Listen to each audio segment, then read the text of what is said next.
자식을 낳아 기르는 순간 그때부터 일어나는 모든 일들은 앞으로 내가 이 아이를 위해서 어떤 희생을 하더라도 감내한다는 말과 같은 거라고 생각합니다. 10달 동안 내 뱃속에 고이 품었다가 살을 찢고 뼈를 깎는 고통을 참아가면서 낳는 것이 자식이니까요. 어쩌면 부모와 자식 간의 관계라는 것은 그렇게 시작할 때부터 한쪽의 희생을 강요하면서 시작하는 관계가 아닐까 그런 생각을 했었던 적도 있었습니다. 저한테는 큰 결심이 있어야만 가능한 일이지만 또 자식과 입장을 바꿔서 생각해 보면 자식은 저에게 이 세상에 나오게 해달라고 제발 자기를 낳아달라고 사정한 것도 아니니까요. 그러니까 부모란 것이 어떻게 보면 참 씁쓸한 존재죠. 나의 모든 것을 희생하면서 시작했던 자식과의 관계. 그러나 이 사랑을 돌려받을 기대를 하면 안 되는 사이. 그런 것들이 부모와 자식 간의 관계니까요. 네, 돌려받는 건 바라지도 않습니다.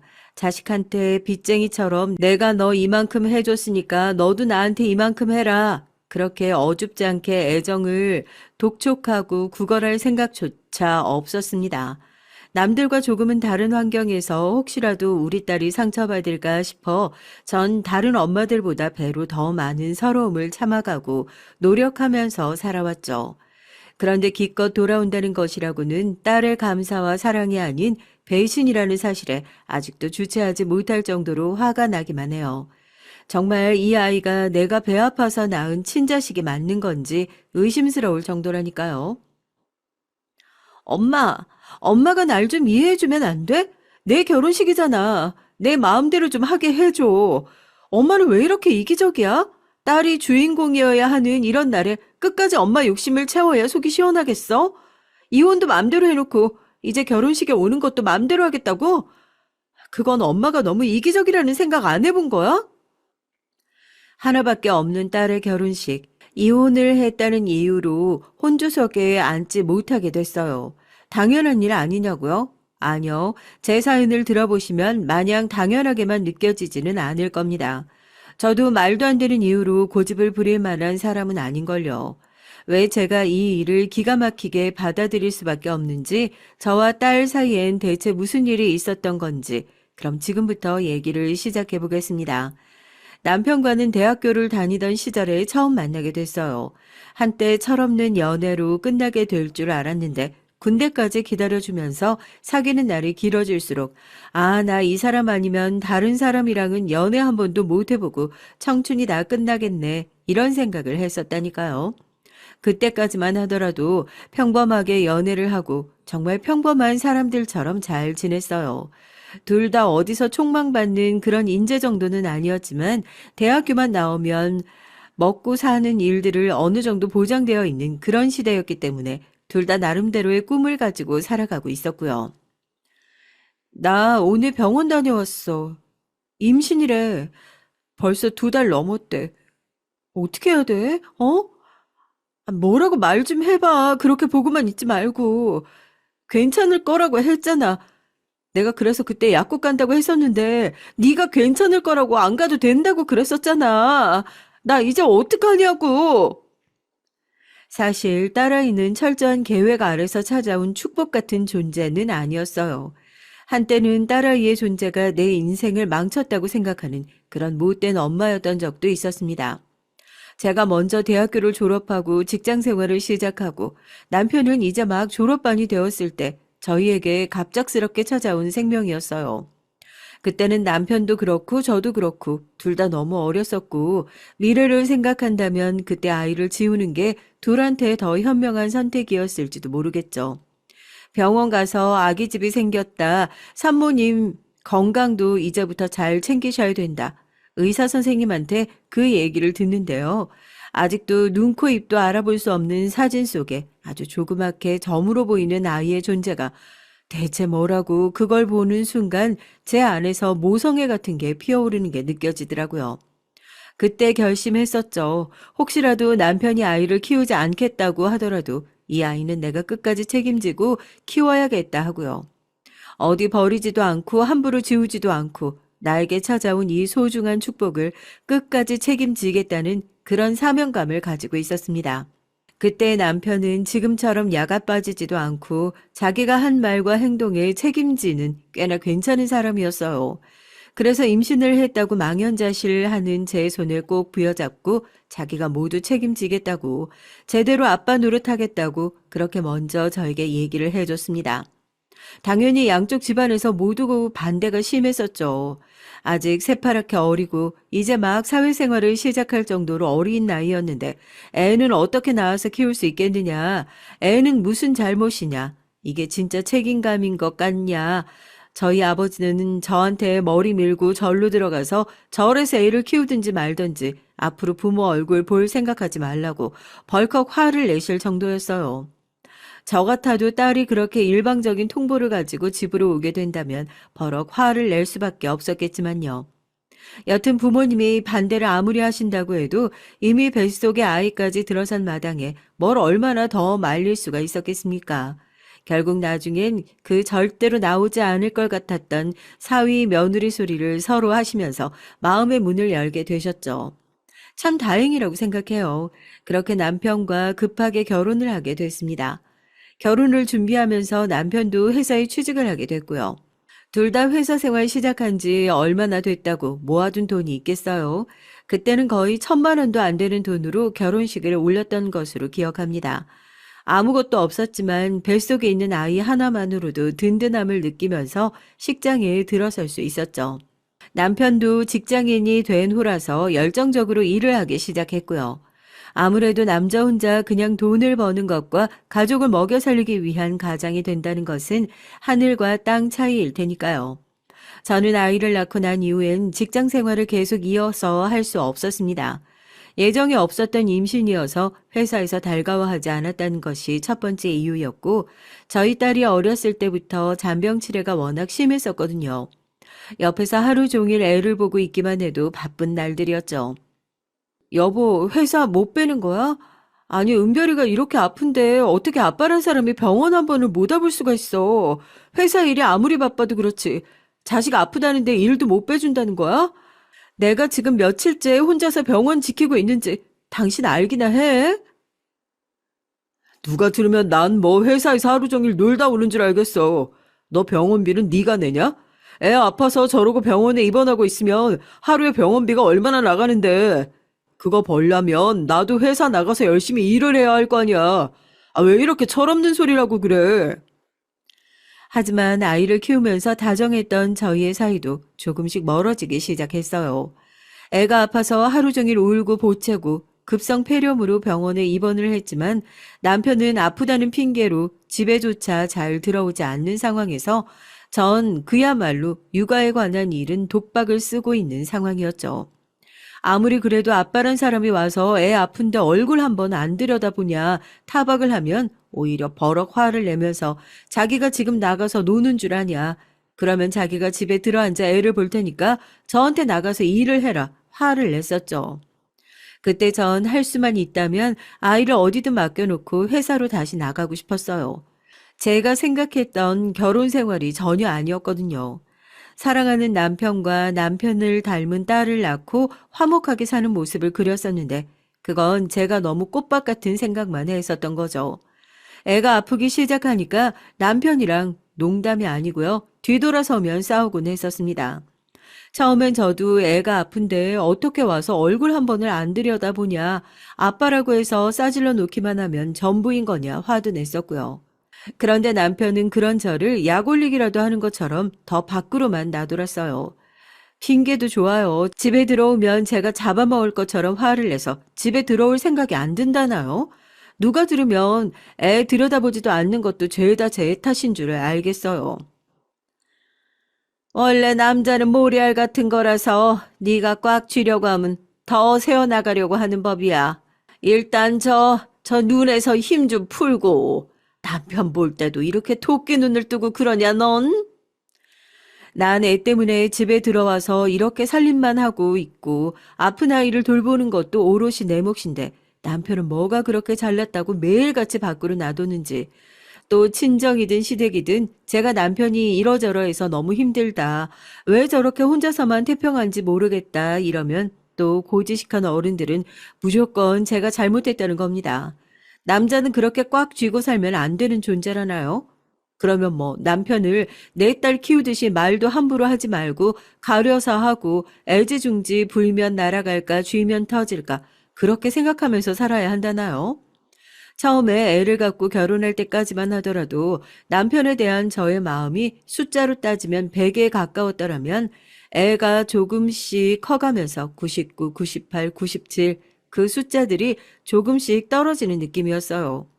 애가 초등학교에 올라가고 중학교에 올라가고 고등학교에 올라가고 점차 자랄수록 남편과 제 사이는 그냥 한 집을 공유하고 같은 자식을 기르는 가족이 되어버렸죠. 사랑해서 어쩔 줄 몰라 하던 남자와 여자는 이미 애진작에 사라지고 없는 거예요. 사람들이 뭐 농담 삼아 우리는 전우애로 산다.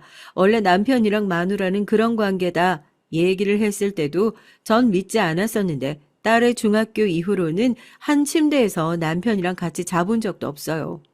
같이 자려고 침대에 쓱 누우면 당신은 뭐 코를 너무 많이 골아서 당신은 너무 이를 많이 갈아서 자기 내일 아침에 출근해야 하는데 나 때문에 피곤해서 출근을 못하겠다는 둥 뭐 말도 안 되는 핑계를 대면서 베개를 들고 쪼르르 작은 방으로 가서 자버리는 남편 덕분에 전 정말로 내가 잠을 험하게 자서 남편이 나랑 같이 자려는 것을 피하려는 걸까 의심을 하고 수면 클리닉 센터까지 다녀왔던 적이 있었다니까요.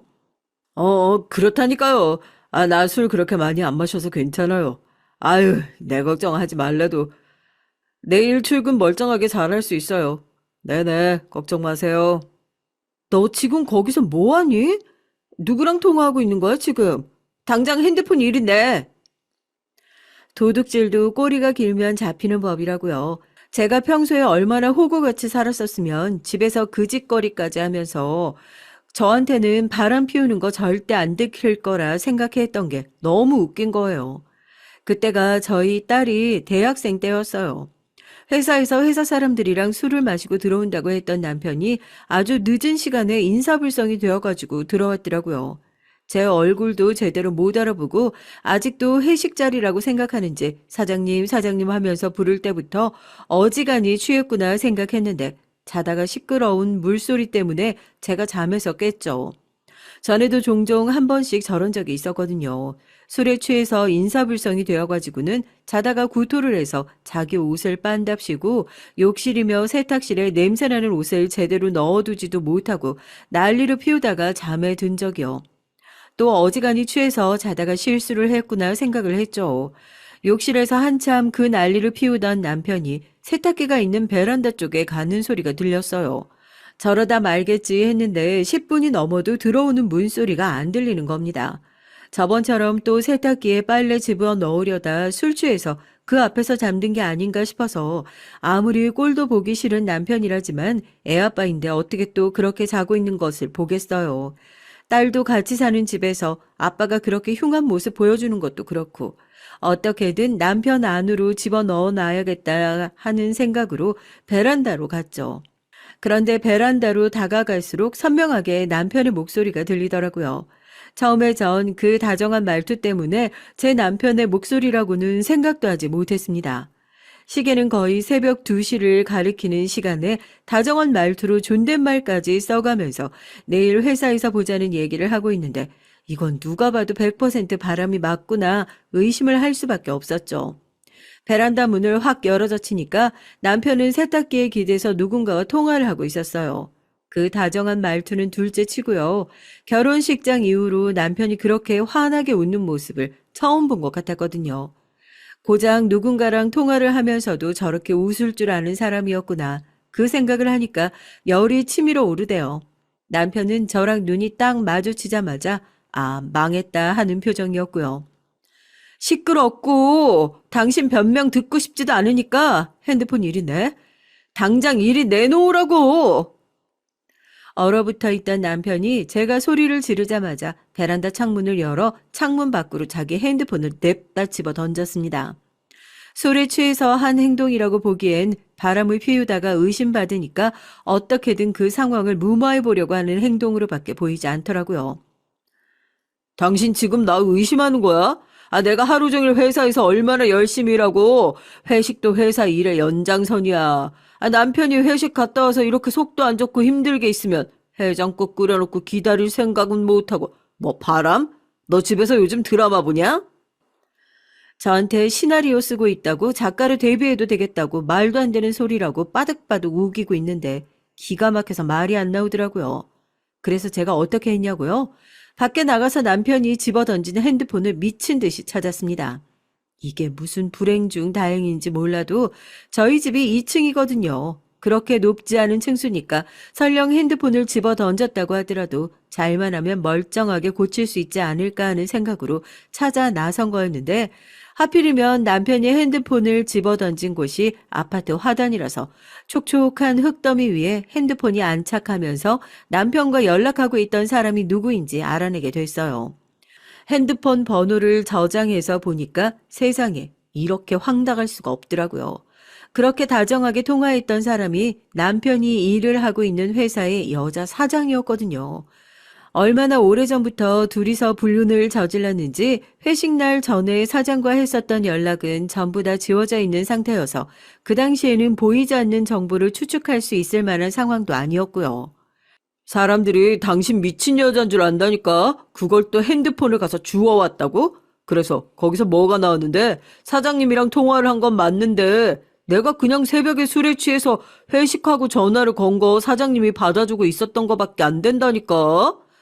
회사 가서 따로 실례했었다고 사과도 하고 그런데 이렇게 다짜고짜 바람이라고 하면 내가 그렇습니까? 오해하게 해서 죄송합니다 하고 넙죽 엎드려서 사과라도 해야 되냐?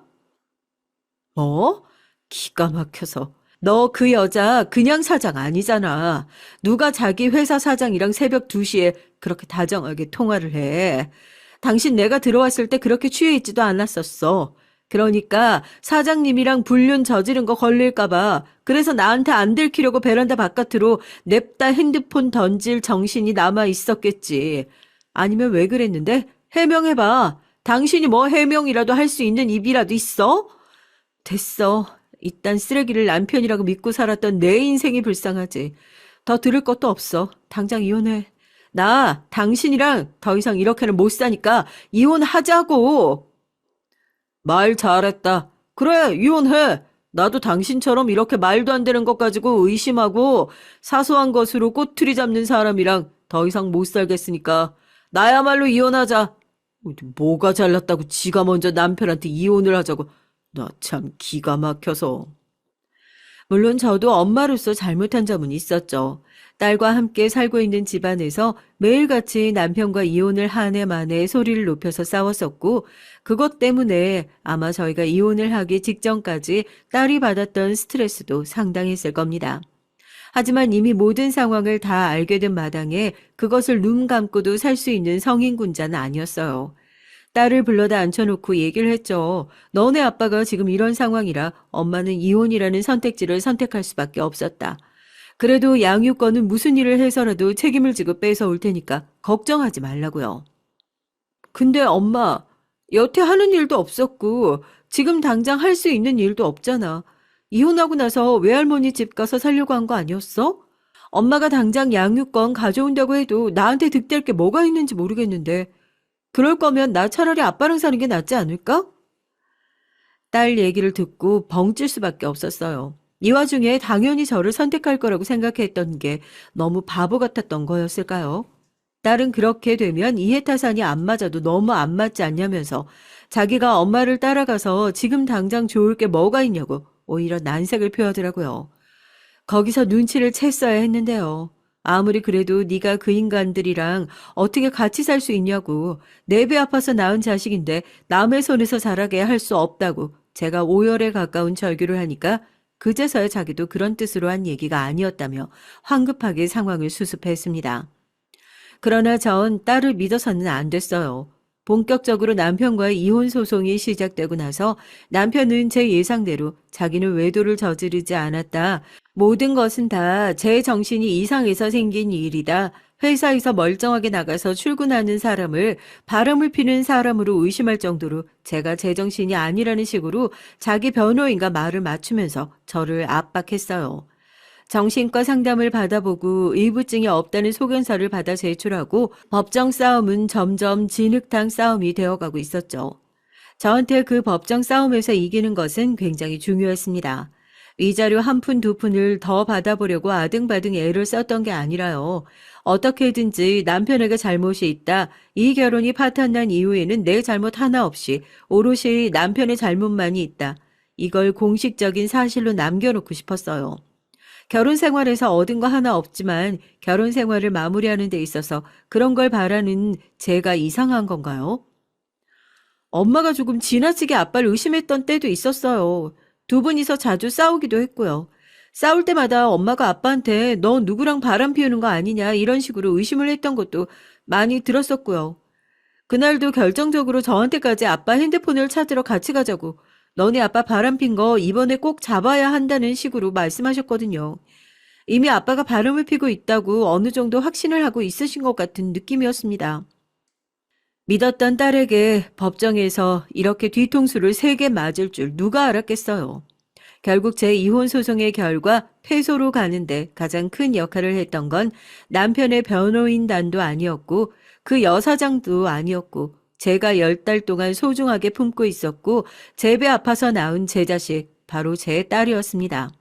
남편과의 이혼 소송을 첨예하게 다투고 있는 상황에서 제 아빠에게 유리한 쪽으로 법정에서 증언을 하는 바람에 제가 결국 패소를 하게 됐으니까요. 네가 어떻게 그럴 수가 있어? 네가 어떻게 엄마한테 그럴 수가 있냐고. 아무리 아빠가 뭘 해준다고 약속을 했어도 그렇지.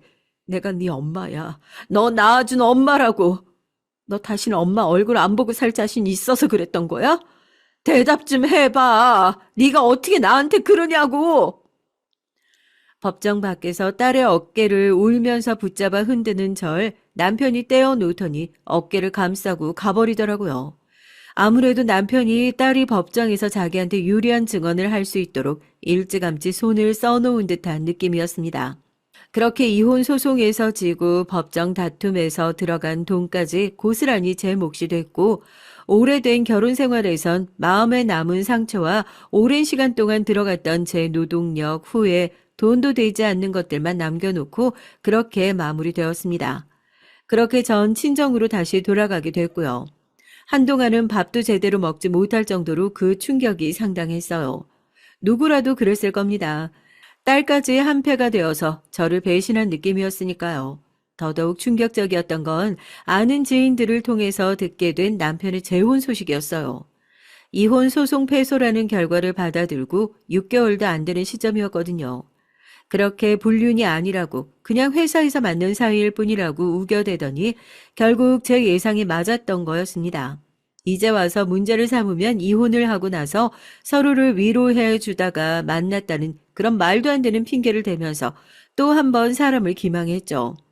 어찌나 충격이 크던지 그냥 이대로 세상에서 내가 없어져 버렸으면 좋겠다. 솔직히 말씀드려서 그런 나쁜 생각도 많이 했었던 시간이었습니다. 아이고, 왜 너만 이러고 살아야 돼, 어? 정작 잘못한 놈들도 저렇게 발 뻗고 편안하게 사는데 왜 너 혼자 이러고 살아야 하냔 말이야. 네가 뭘 잘못했다고. 너 이렇게 사는 거 보면 그놈들이 뭐라고 하는 줄 알아? 잘 됐다 그래. 저 인간은 나랑 이혼하고 아무것도 못하는 사람이구나. 그렇게 생각한다고. 너 그랬으면 좋겠어서 지금 이렇게 누워있는 거야? 너만 자식한테 상처받았으면 다니? 너 지금 이러고 있는 거 내 가슴에 대못 박는 일이라고는 생각 안 하는 거야? 제발 사람답게 좀 살아, 어? 이혼이 뭐 대수라고 이러고 있어. 그런 제 모습을 보면서 친정엄마는 매일같이 가슴을 치면서 우셨습니다. 못할 짓 참 많이 했다 싶어요. 그 모습을 보고 저도 뭔가 충격을 받았던 것 같습니다. 제가 자식한테 배신당했다는 생각으로 억울해하기는 했었지만 그 과정에서 정작 자식인 내가 부모인 우리 엄마 마음에 대못을 받고 있을 거라곤 생각도 하고 있지 못했으니까요.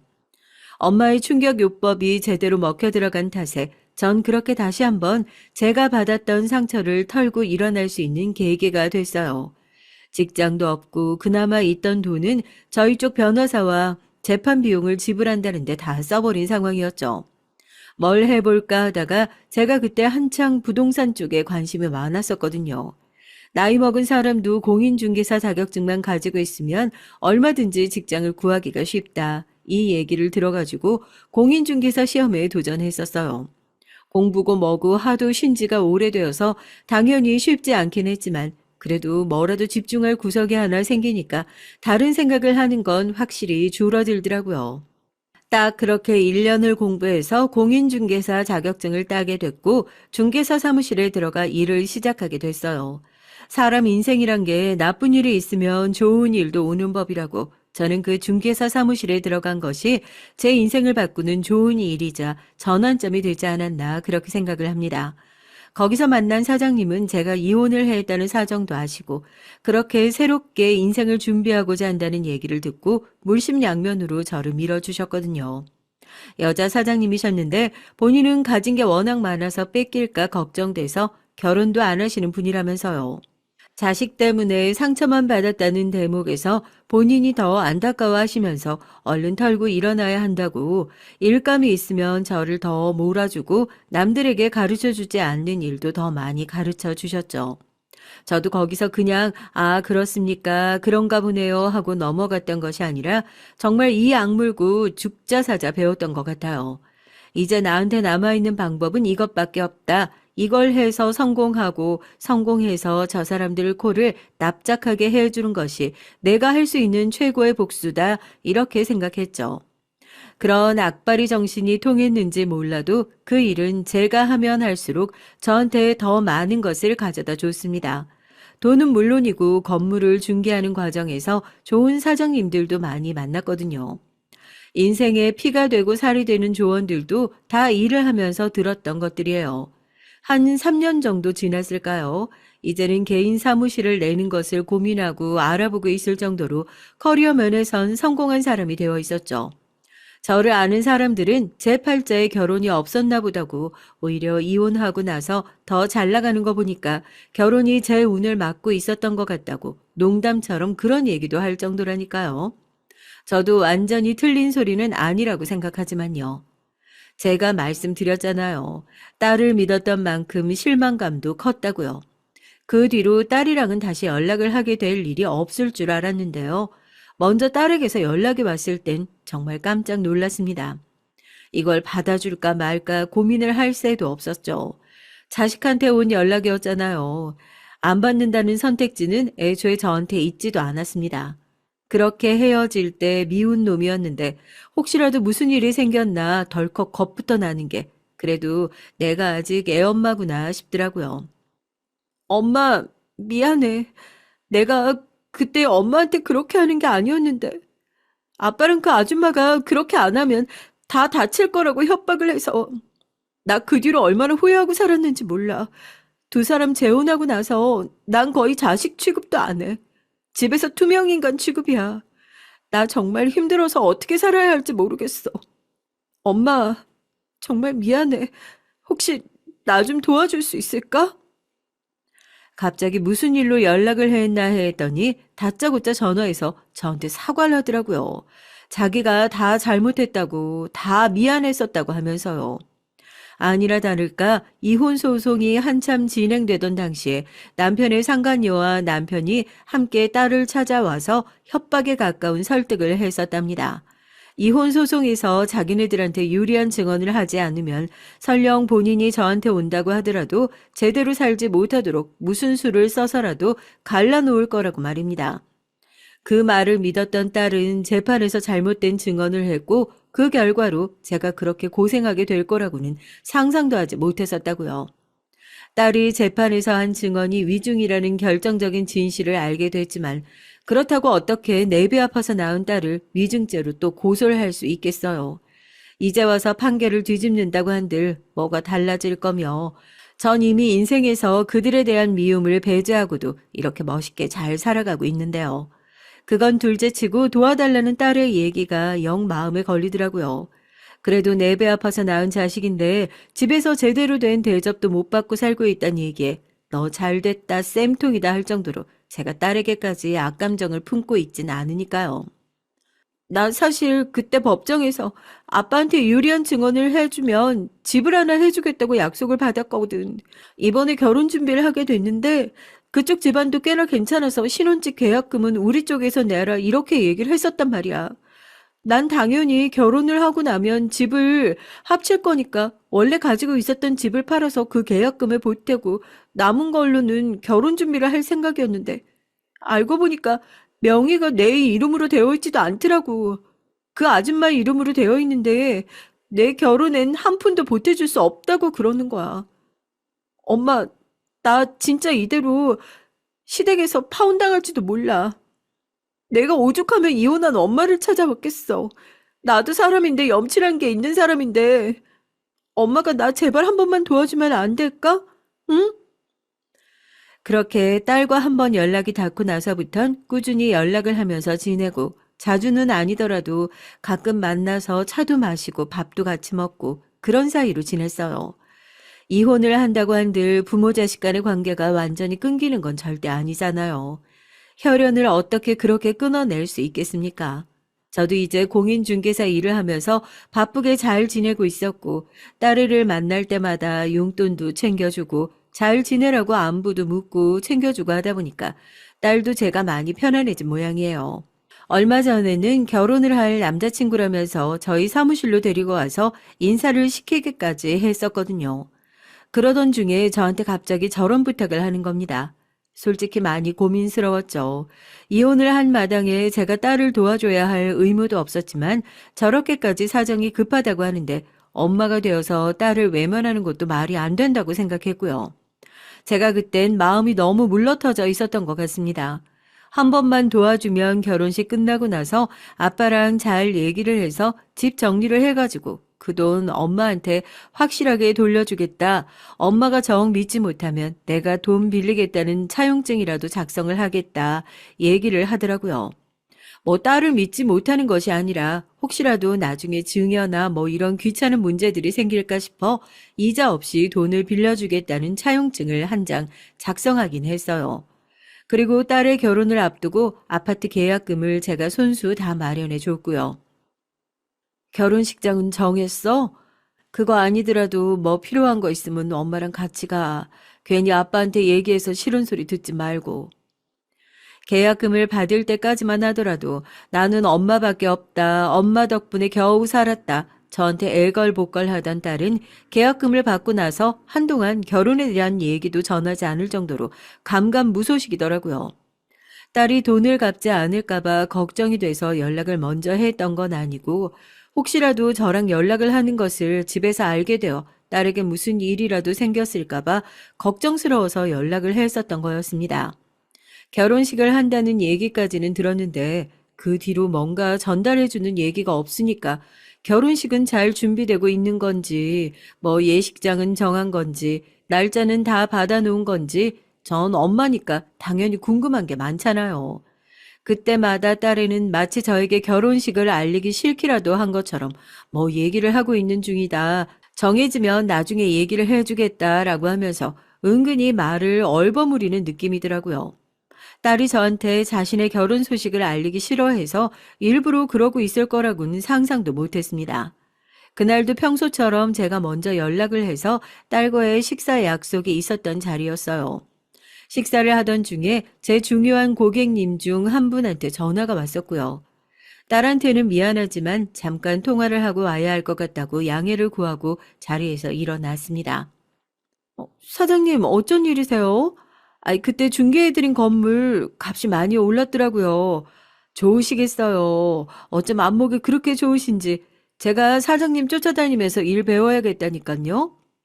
아이고, 이거 내 정신 좀 봐. 자네가 아니라 다른 사람한테 전화한다는 걸 내가 깜빡한 모양이구만.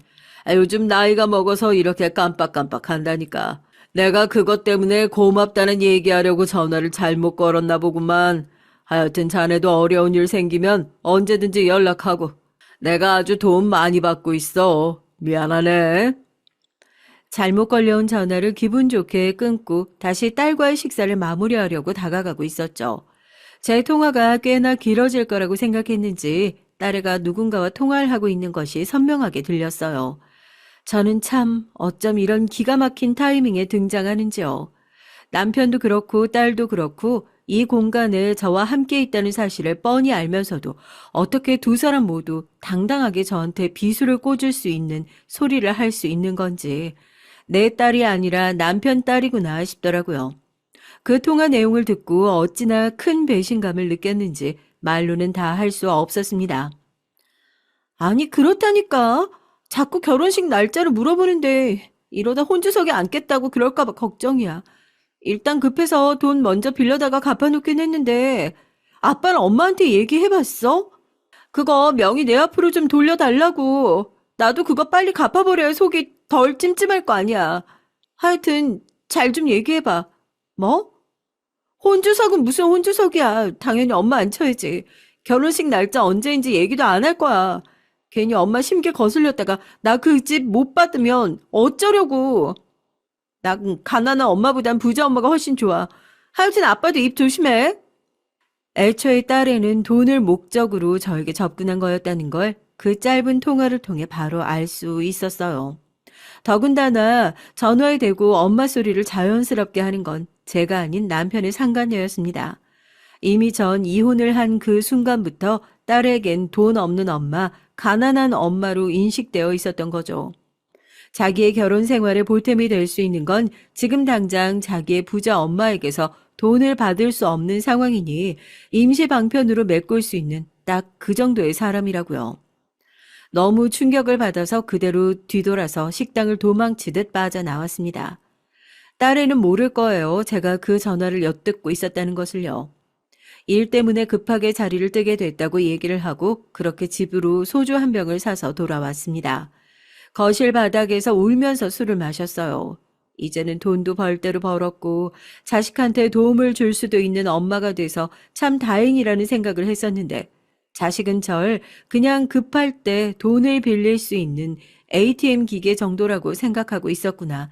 그런 생각이 드니까 얼마나 속이 답답하던지요. 내가 그동안 살아온 인생이 통째로 부정당하는 것 같다는 느낌이었습니다. 남편에게 배신당한 것으로 모자라서 죽을 때까지 내 편이 되어줄 줄 알았던 딸에게까지 뒤통수를 맞고 나니까 제 팔자 탓을 하게 되던데요. 우리 엄마는 대체 나를 무슨 팔자로 낳았길래 딸이 이렇게 박복한 인생을 살고 있을까 하고요. 괜히 말도 안 되는 원망을 하기도 했었죠. 술에 취해서 한동안 눈물을 쏟아내고 난 앞으로 어떻게 살아야 하나 이 와중에 딸의 결혼식을 가려고 생각을 했던 제 자신이 참 한심하고 또 예전처럼 모든 것을 다 포기하려고 했던 와중에 예전에 저희 엄마께서 해주시던 말씀이 생각나더라고요. 제가 이렇게 다 포기하고 널브러져 있는 모습을 보면 나를 미워하고 내가 바닥으로 떨어지길 간절히 빌었던 사람들이 얼마나 신나하고 기뻐하겠냐고요.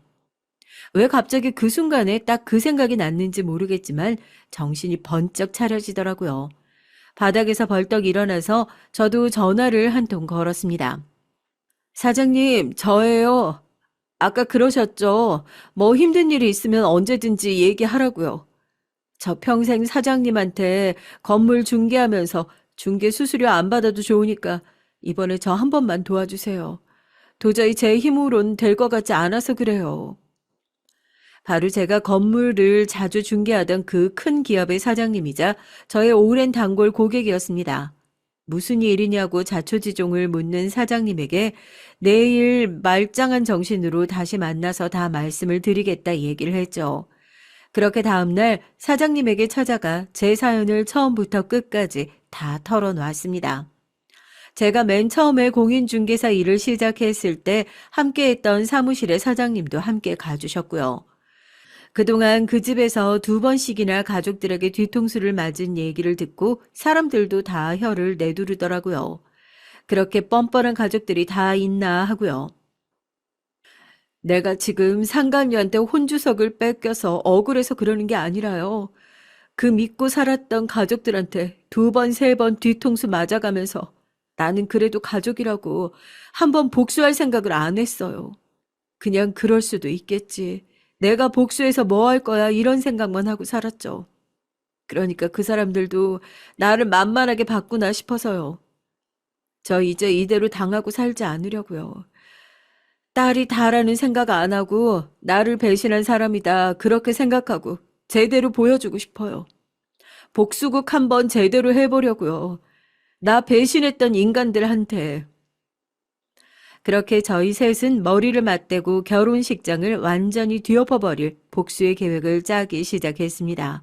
털어서 먼지 하나 안 나오는 사람 없다고야 하지만 상간녀는 제 예상보다 더 먼지구덩이인 사람이더라고요. 이런 사람이 자기 눈앞에 떨어진 황금알을 낳는 거위라고 생각하고 멍청한 제 남편과 딸은 무슨 신주단주 모시듯 아주 귀하게 여기면서 살아왔겠죠.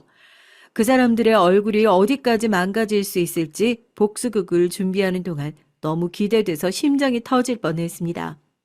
그리고 찾아온 딸의 결혼식, 제 주변에도 이혼을 했지만 아직까지 연락을 하고 지내던 전 남편의 지인들이 많았기에 딸의 결혼식 모바일 청첩장을 핸드폰으로 전달받은 것은 어렵지 않았어요. 저한테는 아무래도 결혼식을 내년으로 미뤄야 할 것 같다고 하면서 끝까지 결혼식 날짜를 알려주지 않았던 딸이었는데 상간녀의 이름을 혼주로 떡하니 박아놓은 것을 보니까 정말 기가 차더라고요. 이 꼴을 못 보게 하려고 그렇게 끝까지 나한테 거짓말을 했었구나. 기가 막히기도 하고요. 새벽같이 샵에 가서 메이크업을 받았습니다. 양장을 딱 차려입고 샵에 가니까 직원들이 물어보더라고요. 어떻게 해드리면 되냐고요. 제가 혼주석에 앉아야 하니 혼주처럼 머리 딱 올려주고 과하지 않게 화장을 해달라 주문을 했습니다. 한복만 입지 않았을 뿐이지 누가 봐도 혼주 같은 차림을 하고 일찌감치 결혼식장에 갔었죠. 손님을 맞이하느라 정신없는 사람들 눈에 띄지 않게 조용히 예식장 안으로 들어가서 신부의 혼주석에 떡하니 앉아 있었습니다. 하객들이 그런 저를 보고 웅성거리기 시작했고 개 중에는 제 얼굴을 알아보는 몇몇 사람들이 여기 어떻게 온 거냐고 깜짝 놀라기도 했죠.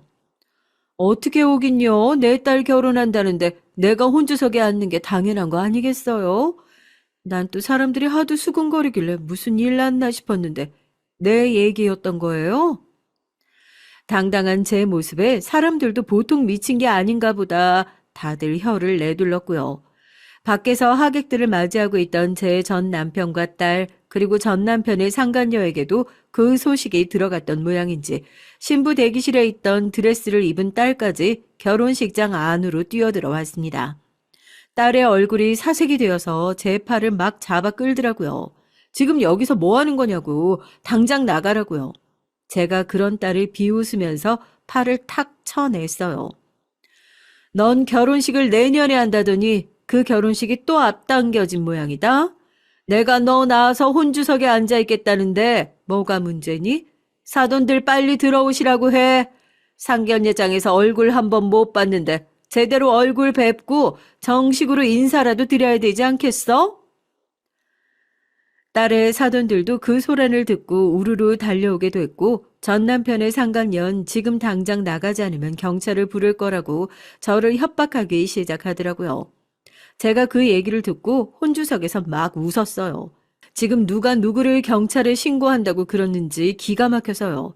제가 그래서 그 상간녀에게 그랬네요. 정말로 경찰 불러도 괜찮겠냐고요. 경찰은 오히려 그쪽이 피해 다녀야 하는 거 아니냐고요. 상간녀가 지금 그게 무슨 소리냐고 펄쩍 뛰면서 사람들의 눈치를 슬슬 보더라고요. 제가 그때 전화를 한 통 걸었습니다. 축의금은 다 내셨냐고 지금 들어오시면 된다고요. 제 전화통화가 끝나자마자 잔뜩 화가 난 사람들이 결혼식장으로 달려들어와서 대신 상간녀의 머리채를 잡고 뺨을 올려붙이더라고요. 이게 다 무슨 소란이냐고요? 야, 네가 지금 네 딸내미 결혼시킬 때야? 우리 전화는 그렇게 다 씹어놓고 네가 제정신이냐고. 보증금 돌려주기로 약속한 지가 언젠데 우리한테는 먹고 죽어도 줄 돈 없다고 그렇게 감감무소식이더니만 왜 딸 결혼시킬 돈은 있었나 보지? 아니면 이것도 그거냐? 네 수법처럼 아무것도 모르는 인간들이랑 결혼해가지고 이 집 돈 끌어다가 우리 돈 돌려막게 해주려고 그랬던 거야? 어? 여러분, 이 여자 이거 완전 사기꾼이에요. 우리 다 당했다고요. 제가 얘기했잖아요. 엄청난 복수극을 준비하고 있었다고요. 사업가 중에 털어서 뒤에 안 구린 사람이 없다는 말, 없다고 해서 처음엔 약점이나 꼬투리 좀 잡아보려고 상간녀의 뒤를 캐기 시작했었는데 이 여자 악행이 너무 고구마 밭에서 고구마 캐는 것처럼 줄줄이 나오던데요. 알고 보니까 건물을 엄청나게 사놓고 전세를 치면서 전세 사기를 하는 전문꾼이더라고요. 제 딸 이름으로 전해주겠다고 한 그 건물 명의를 돌려주지 못하고 있었던 이유도 그것 때문이었고요. 이번에 한번 제대로 사기 행각이 발각돼서 문제가 와르르 터지니까 어떻게든지 그걸 돌려막고 메꿔보려고 했던 모양입니다. 이미 담보대출을 있는 대로 다 받아둔 상태고 아마 저 사기꾼의 최종 목적은 딸애와 결혼하는 사돈댁의 돈까지 끌어다가 자기의 죄를 어떻게든지 끌어덮어보려는 속셈이었겠죠. 그 와중에서 상간녀에게 직접적으로 전세 사기를 당했던 사기 피해자들을 만날 수 있게 됐고 그동안 어떤 식으로 고통을 받았는지 아주 상세하게 다 전해 듣게 됐습니다. 결혼식 당일까지 피해자들이 연락을 했었지만 곧 돈을 돌려줄 수 있다. 큰 행사가 하나 있는데 이것만 끝나면 크게 돈 들어올 곳이 있으니까 조금만 기다려달라는 식으로 연락을 했었더라고요. 아마 그 큰 행사가 딸의 결혼식이었을 거고요. 뭐 전세 사기? 여보, 사부인이 내 돈 빌려간 거요. 자기가 좋은 투자처 있다고 넣기만 하면 무조건 오르는 곳이라고. 같이 투자하자고 했어서 내가 믿고 빌려준 돈도 있는데 그러면 그것도 싹 다 사기라는 거 아니야? 아이고, 아유, 이러면 어쩌면 좋아. 아들 장가 보내려다가 사기꾼한테 완전히 털릴 뻔했네. 뭐 하고 서 있어요? 당장 경찰 안 부르고. 얼굴이 하얗게 질려서 그 자리에서 냅다 도망치려고 하는 상간녀의 발을 제가 냅다 붙들고 있었죠. 안사돈은 이미 그 사기 행각에 돈을 보태주신 모양이더라고요. 얼마나 화가 났겠어요. 이렇게 결혼식이 아수라장이 되고 자기 아들을 제 손으로 사기꾼에게 장가 보낼 뻔했었으니까요. 돈도 날렸겠다. 얼굴에는 똥칠이 됐겠다. 냅다 제 딸의 뺨을 시원하게 올려붙이더라고요. 네가 제정신이냐고 하면서요. 저도 그런 사돈을 딱히 말릴 생각은 없었습니다. 오히려 제 손 안 아프고 딸 따귀를 올려붙일 수 있어서 다행이라는 생각까지 들던데요. 이 정도면 저 정신 차린 게 맞나 싶더라고요. 딸 역시 망연자실한 표정이었죠. 아마 자기가 부자라고 생각했던 엄마가 그렇게 여기저기 사기나 치고 다니는 사기꾼이었다는 사실을 알지 못했을 테니까요. 드레스를 입고 뺨을 한 대 얻어맞고 털썩 주저앉아서 저에게 좀 도와달라는 얼굴로 쳐다보는데 이제 그 얼굴이 더 이상 불쌍해 보이지 않았습니다. 자기 팔자는 자기가 만든다고 하잖아요. 더 이상 저 눈빛에 속아 넘어가지 말자. 나에게는 여기 서 있는 이 여자보다 한때 내 가족이었던 사람들이 더 큰 사기꾼이다 싶었죠. 결혼식은 파토 났고 이미 돈 나올 구멍이란 구멍은 다 없어진 것 같은데 너도 차용증 쓰고 내 돈 빌려간 건 기억하고 있지? 그 돈 이제 무슨 핑계를 대도 더 밀어주지 않을 거니까 그런 줄 알아. 그 돈 받고 우리 이제 부모 자식 간의 인연은 여기까지 하자. 그제서야 울고불고 하면서 저에게 매달리고 한 번만 용서해달라고 자기가 다 잘못 생각했다고 비는 딸이었지만 이미 열차는 떠나버린 뒤였죠. 전 매몰차게 딸을 뿌리치고 홀가분한 마음으로 예식장을 나왔답니다. 그 돈도 끝까지 받아내고 이제 그 가족 같지도 않은 사람들과의 인연은 완벽하게 끊어낼 거예요. 영원히요. 전 사실 결혼을 정말 잘못해도 한참 잘못한 여자입니다. 왜냐하면 제 남편은 처자식보다 시댁 식구들만 챙기려고 드는 마마보이 중에서도 상 마마보이거든요. 특히 남편은 시어머니와 짝짝꿍이 돼서 저와 우리 애들을 뒷전이고 시댁의 종처럼 지내던 사람이었어요.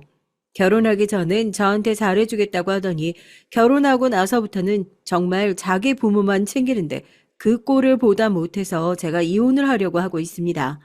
네, 저는 애들을 데리고 남편과 이혼을 하려고 준비 중에 있어요.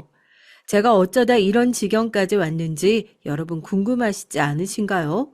그럼 제 얘기를 시작해 볼게요. 오랜만에 저의 감정을 글로 적어 보는 것이라 혹시 문법에 안 맞거나 글솜씨가 없을 수도 있겠지만 너그러운 마음으로 양해 부탁드립니다. 그리고 다 들으신 후엔 힘이 되는 댓글 달아주시면 감사하겠습니다. 전 외동딸인데요. 아버지가 일찍 돌아가시고 홀어머니 밑에서 자랐습니다. 저희 아버지는 제가 고등학교 때 교통사고로 돌아가셨거든요. 아버지는 택시 운전사셨는데 졸음 운전을 하던 트럭을 피하지 못하시고 그 자리에서 즉사하셨다고 합니다. 전 아버지의 시신을 보지 못했어요. 어린 제가 감당하기엔 너무 훼손이 심하다고 아버지를 검시한 의사와 경찰들이 말리더라고요. 아버지가 당하신 사고가 그만큼 끔찍했나 봐요. 그때 당시엔 저도 어머니도 너무나 슬펐어요. 아버지가 없는 세상에 덩그러니 둘만 남겨진 상황이었거든요. 주희야, 어쩌니? 이제 우리 어떡해? 내가 정신 차리고 있어야 되는데, 그렇지? 근데 난 네 아버지 없이 어떻게 살아야 될지 정말 모르겠다. 아유, 엄마 제발 진정하세요. 나도 슬픈데 그래도 아빠는 이미 돌아가셨잖아요. 그 사실을 뒤집을 순 없어, 엄마. 우리라도 정신 바짝 차리고 살아요. 네? 정신 놓으면 안 돼요, 엄마. 저희 친정 아버지는 집안에서 내놓은 자식이었습니다. 젊었을 때 무슨 잘못을 했는진 저도 아는 바가 없어서 말씀을 못 드리겠지만 아버지의 형과 남동생에게 의절을 당했다고 했어요. 그래서 아버지의 장례식은 쓸쓸하기 짝이 없었습니다. 큰아버지도 작은아버지도 아마 제 아버지가 사고를 당해서 돌아가셨다는 소식조차 모르고 계셨을 거예요. 그래도 아버지의 형제들인데 제가 아버지 사고 소식을 알리자고 하니까 어머닌 저를 말리셨습니다. 그 사람들 아버지가 원망하면서 살아왔을 그 형제들한테 전화를 왜 하니? 그냥 우리들끼리만 장례 치르자꾸나. 아버지도 그 매정한 네 큰아버지, 작은아버지 오시는 건 반기지 않을 거야. 어머니의 만류에 전 어쩔 수 없이 고개를 끄덕였어요. 그렇게 우여곡절 끝에 아버지의 장례식은 끝이 났습니다. 어머니는 아버지의 고향에 있는 공동묘지에 아버지를 안장한 후 집에 와서 한동안 넋을 놓고 지내셨죠. 하지만 하루아침에 과부가 되어버린 제 어머니는 저를 데리고 어떻게든 살아가셔야 했습니다. 아버지가 택시 운전 일을 하시는 동안 어머니는 따로 돈을 벌지 않고 저를 키우며 전업주부로 지내시던 상황이었거든요. 아버지가 돌아가셨으니 이제 어머니가 집안의 가장이 되신 것이었어요. 아버지가 트럭 운전사 과실로 돌아가셔서 피해자로 인정되어 합의금과 몇천만 원의 보험금이 나오긴 했지만 그것 가지고는 두 사람 사는데 턱없이 부족했기도 했고요. 결국 어머니는 일을 하러 사회로 나가셔야 했습니다. 어머니는 식당 설거지도 하시고 남의 집 가정부 일도 하시면서 저를 대학까지 보내셨습니다. 그러다가 정착하신 게 녹즙 배달이었어요. 요크루트 아줌마 있잖아요. 저희 어머니는 아직도 그 일을 하고 계십니다. 요크루트도 배달하시고 녹즙도 배달하시고요. 아파트마다 돌아다니면서 요크루트를 팔기도 하시죠. 지금은 제가 일을 하지 마시라고 그렇게 얘기를 해도 소일거리라고 하시면서 계속 나가고 계십니다. 이젠 저희 왼수 같은 시댁 얘기를 좀 해야 될 차례네요. 시아버지는 노름에 미쳐서 젊었을 때부터 일만 저지르고 다니신 분이었다고 해요. 지금은 같이 사시진 않지만 시어머니를 많이 괴롭히셨던 분이에요. 제 남편은요, 그런 시아버지에게 꼼짝도 못하면서 시키는 대로 다 하기는 하지만 말이죠. 개인적인 생각이지만 전 그런 아버지는 차라리 없는 게 낫다고 생각합니다. 다행히 시어머니는 그렇게 노름에 미친 시아버지에게 시달리면서 결혼 생활을 30년간 하시다가 최근에 이혼하시긴 했어요. 하지만 아직 깨끗하게 정리된 상태도 아니고요. 제 시아버지는 고향이 군산이신데요. 노름 때문에 가족들을 어지간히도 괴롭혀 온 분이었습니다. 젊었을 때부터 선수라고 해서 노름판에서 쫓아다니면서 사기 화투를 치고 다니셨다고 하네요. 시할아버지 역시 동네에서 안 끼는 곳이 없는 노름꾼이셨다고 하니 두 분이서 영화를 한번 찍어도 될 만큼 유명한 노름꾼이셨대요. 제가 처음부터 이런 시아버지의 이력을 들었다면 전 이 사람과 결혼 따윈 절대 하지 않았을 텐데 말이죠. 안타깝게도 결혼하고 나서 알게 된 것이니 제가 얼마나 황당했겠습니까? 그런데 역시 피는 못 속인다는 옛말이 괜히 나온 게 아닌 것 같아요. 제 남편도 은근히 내기 도박 같은 걸 좋아하거든요. 남편은 결혼한 후에 사업을 하고 있다가 한번 쫄딱 망한 적이 있어요. 그때 백수가 되고 나서 인터넷 도박에 빠진 적도 있었답니다. 그것도 저 몰래 말이죠. 전 그 사실을 뒤늦게 알고 너무 황당했어요. 그런데도 이 사람은 자기가 뭘 잘못했는지 모르더라고요. 남편은 오히려 적반하장식으로 저한테 이렇게 큰 소리를 치는 것이었습니다. 아니, 그럼 매일매일 할 일도 없는데 나가서 뭘 하란 말이야. 아, 내가 제일 좋아하고 잘하는 걸 하라며. 그래서 강원랜드 가서 돈 벌어다 준 건데. 아, 그것도 마음에 안 들어? 아, 도대체 당신은 내가 어떻게 했으면 좋겠다는 건데? 당신 제정신으로 하는 소리야? 누가 도박으로 돈 벌어다 달라고 했어? 어디라도 취직을 해서 정당한 방법으로 돈을 벌어야지. 도박은 범죄이다 큰 잘못이야. 당신은 우리 애들 보기 부끄럽지도 않아? 저에겐 남편과의 사이에 딸 둘이 있었어요. 딸들이 아주 어릴 적엔 이 사람도 반듯하게 사회생활하고 사업해서 돈도 잘 벌고 가정적인 사람이었죠. 그래서 전 이 사람에게 깜빡 속았던 겁니다. 그런데 남편이 변하기 시작한 건 아마 따로 사시던 시아버지가 연락을 하기 시작하면서부터였던 것 같아요. 시아버지는 도박으로 패가망신을 하셨으면서도 그 버릇을 못 끊고 어떻게든 돈을 빌려서 남편과 함께 한탕 크게 하고 싶어 했습니다. 어느 날 시아버지는 건실하게 살고 있던 남편 앞에 나타나서 이런 말을 하셨다고 하더라고요. 야, 진호야. 내가 요즘에 돈이 안 들어서 돈을 벌 수가 없으니 2천만 원만 내놔라. 내가 하우스 가서 크게 한번 따서 금방 갚을 테니까 묻지도 따지지도 말고 빌려줘. 아버지, 여기가 어디라고 오세요? 그만큼 살면서 엄마한테 돈 뜯어가셨으면 됐지. 왜 저한테까지 이러시는 거예요? 오냐 이놈아 머리 좀 컸다고 이 애비한테 반항이냐? 네가 순순히 안 내놓겠다는 거지? 그럼 내 힘으로 너한테서 돈 뺏어가면 그만이지. 처음에 남편은 크게 화를 내면서 시아버지를 회사에서 내쫓으려고 했다네요. 하지만 시아버지는 힘도 세셔서 남편을 한 방에 제압을 해버리셨다고 합니다. 그때 남편은 사무실 바닥에 밀쳐져서 허리를 크게 다쳤었다고 하네요. 그리고 나서 시아버지는 남편 사무실에 금고를 뒤져 2천만 원의 현금을 가지고 도망을 치셨다고 합니다. 그 때문에 남편은 직원들 줄 월급을 아버님께 도둑 맞아 버리고 부랴부랴 대출을 했어야만 했어요. 그 사람은 시아버지가 자기한테서 돈을 훔쳐갔다는 얘기를 도저히 저에게 할 수 없어 비밀로 했다고 하고요. 아, 제가 아직 말을 하지 않았는데요. 남편은 쫄딱 망하기 전에 청소업체를 운영하고 있었어요.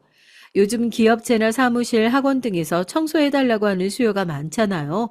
그래서 남편은 그 당시에 어렵지 않게 사업을 운영하고 있었습니다. 알고 보니 시아버지는 그런 남편의 상황을 미리 다 알아보고 작정하고 돈을 뜯어가신 거였어요. 남편은 그때 시아버지와 인연을 완전히 끊었어야 한다면서 지금은 후회를 하고 있죠. 하지만 저는 생각이 달랐습니다. 그 사람은 좀 유약하고 우유부단한 성격이었거든요. 지금이라도 시아버지가 돌아와서 돈을 달라고 한다면 자기 아버지를 못 이기고 또 줄 사람이에요. 제가 남편과 결혼하기 전 이런 사실을 다 알았더라면 좋았을 텐데. 그러나 그땐 뭐가 콩깍지가 씌었는지 저한테 잘해주는 사람인 줄만 알았습니다. 청취자 여러분도 남편에게 속아서 결혼했다 이런 느낌 드실 분들 좀 많이 계시겠죠? 하지만 전 그게 좀 심해요. 남편이 결혼하자마자 돌변했다가 좀 더 빨리 기대도 접고 빨리 이혼할 수 있었을 텐데 그러지 못했던 것이 한이 됩니다. 어쨌든 남편은 결혼 초부터 시어머니한테만은 각별했어요. 그것도 전 어떻게든 이해해 주려고 했죠. 시아버지가 성격이 난폭하신 데다가 아들은 집에서 남편 하나뿐이고 누나가 있지만 멀리 살면서 시댁과는 거의 왕래가 없었거든요. 솔직히 말하면 시누이는 시댁에서 없는 사람이나 마찬가지예요. 시아버지의 도박 중독과 폭력에 견디다 못해 집을 나가서 혼자 미국행 비행기를 타버렸거든요. 그래서 시어머니가 의지할 자식은 솔직히 남편 한 사람밖에 없었어요. 거의 외동 아들이나 마찬가지죠. 저도 외동딸인데 시댁에도 사촌들이 없고 하니까 저희 애들은 태어났을 때부터 시어머니께 엄청 예쁨을 받고 자랐어요. 집에서 5분 거리의 시댁에 주말마다 가야 하는 형편인데 그래도 시어머니는 저희 부부가 애들을 데리고 오면 그렇게 좋아하셨습니다. 아이고, 우리 강아지들 왔어. 이 할미가 만난 거 많이 만들어놨다. 그러니까 맛있게 먹고들 가거라. 그리고 갈 때는 이 할머니 용돈 좀 주고 가라. 네? 어머니 그게 무슨 말씀이세요? 이 사람이 어머니 용돈 안 드리는 것도 아니고. 아이고, 야, 농담이야, 농담. 내가 이제 초등학교 들어간 애들한테 무슨 돈을 바라겠어. 저희 시어머니는 시아버지의 강압적인 성격에 못 이겨 30년도 넘게 기 한 번 못 펴고 사신 분이셨습니다. 그래서 시아버지가 집을 나가신 뒤엔 아들 눈치를 보셨고 하다못해 손녀딸들이 크자 그 애들 눈치도 보셨어요. 그래서 남편이 사업이 망하기 전에는 집에 가기 전에 어머니께 용돈도 쥐어드리고 남편 모르게 옷도 사다 드리고 했었습니다. 그랬더니 시어머니는 저에게 눈물까지 흘리며 고마워하셨어요. 하지만 얼마 지나지 않아서 시어머니는 점점 저에게 말도 안 되는 꼬투리를 잡으시면서 저를 미워하시기 시작했습니다. 예, 며느리야. 너는 내가 우습게 보이는 거지? 넌 내가 뒷방 늙은이라고 만만하게 생각하냐?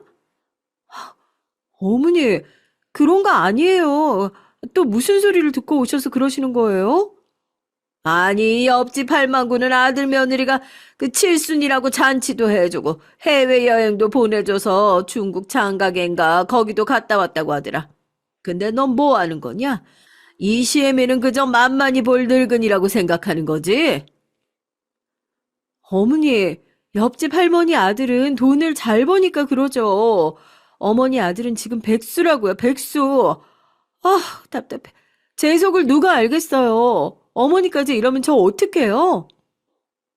거짓말 좀 하지 말어. 내 아들이 왜 백수야? 내 아들은 지금 얼마나 돈 잘 벌고 있는데 있냐나.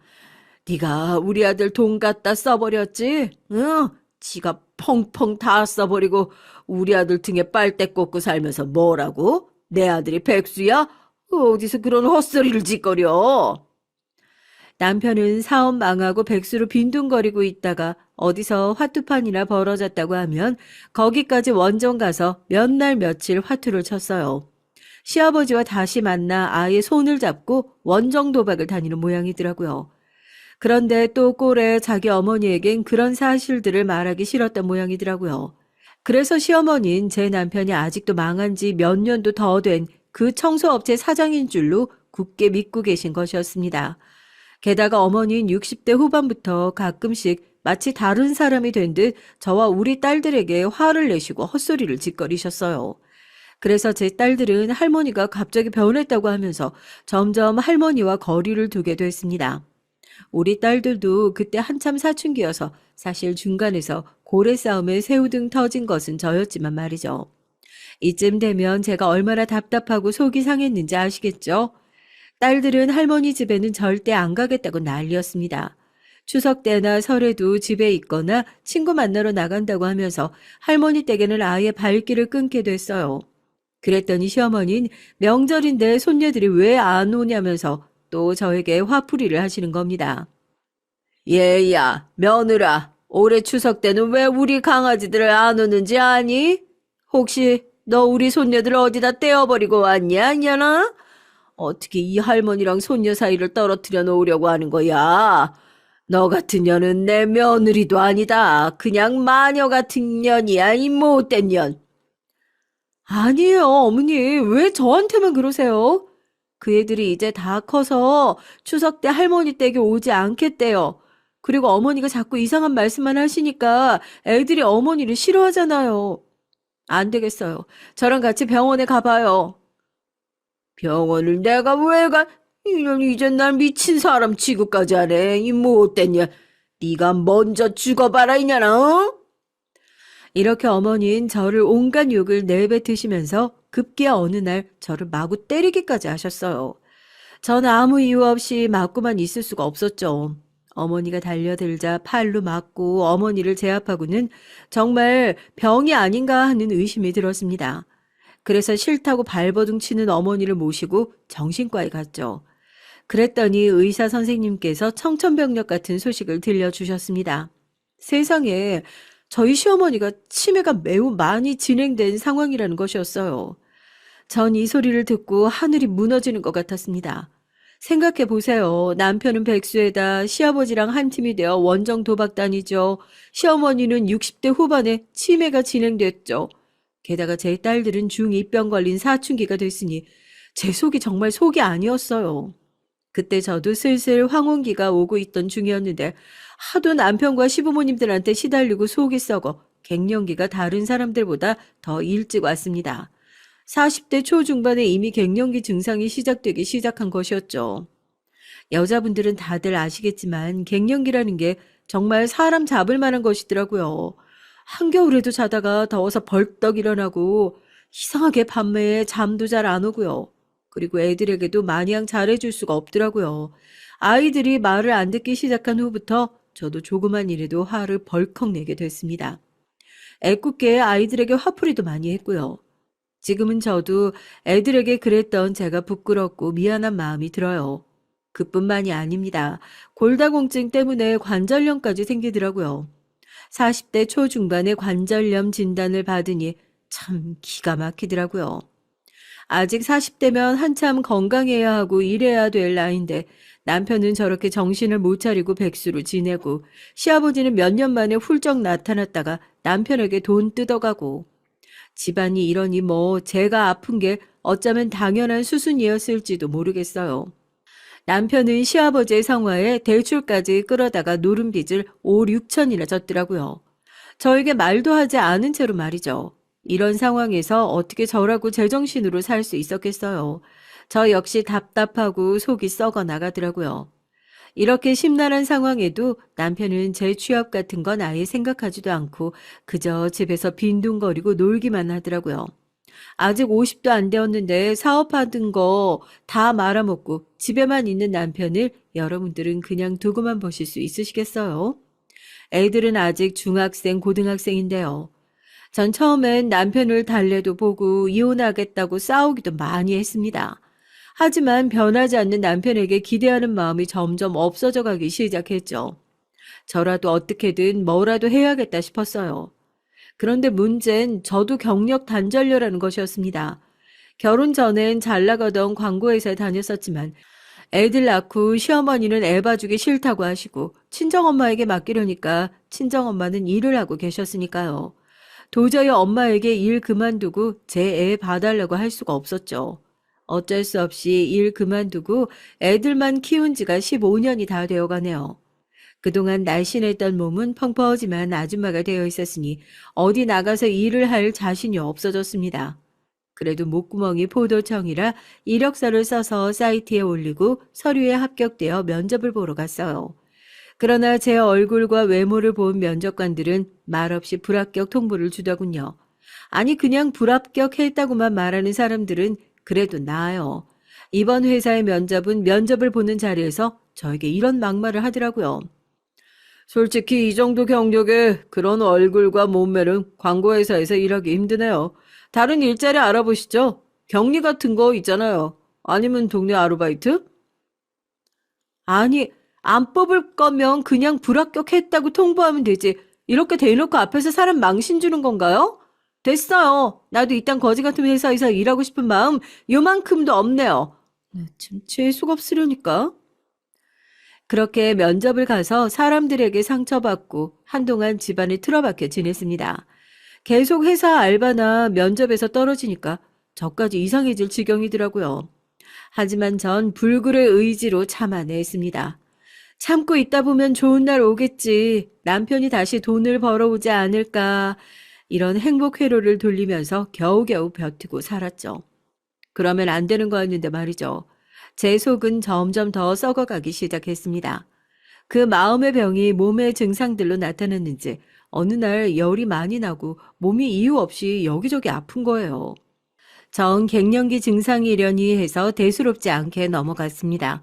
하지만 열이 며칠간 떨어지지도 않고 기침도 나고 목이 띵띵 부었어요. 그때서야 심각성을 느낀 전 병원에 가봤습니다. 그랬더니 글쎄 갑상선에 이상이 있다는 것이었어요. 어쩐지 자꾸 피곤하고 기력도 없고 손이 떨리고 하는 게 그동안 그래서였구나 하는 생각이 들더라고요. 갑상선 이상이 있으면 최소 1, 2년 이상 약을 먹어야 한다는 말을 듣고 전 하늘이 무너지는 것 같았습니다. 그리고 시어머니 얼굴과 애들의 얼굴이 떠올랐어요. 내가 없으면 치매인 시어머니는 어떻게 되는 거지? 게다가 우리 애들은 아직 대학도 못 갔는데. 사업 한 번 망했다고 다시 재취업할 생각도 없는 무심하고 책임감 없는 인간을 어떻게 믿고 살아야 되나. 온갖 비관적인 생각이 들었습니다. 그때야말로 정말로 죽고 싶더라고요. 그냥 다 놓고 죽어버리면 편할 텐데 이런 안 좋은 생각들이 들어서 견딜 수가 없었습니다. 하지만 그러자니 무엇보다 우리 딸들 얼굴이 눈에 아른거려서 마음대로 죽지도 못하겠더라고요.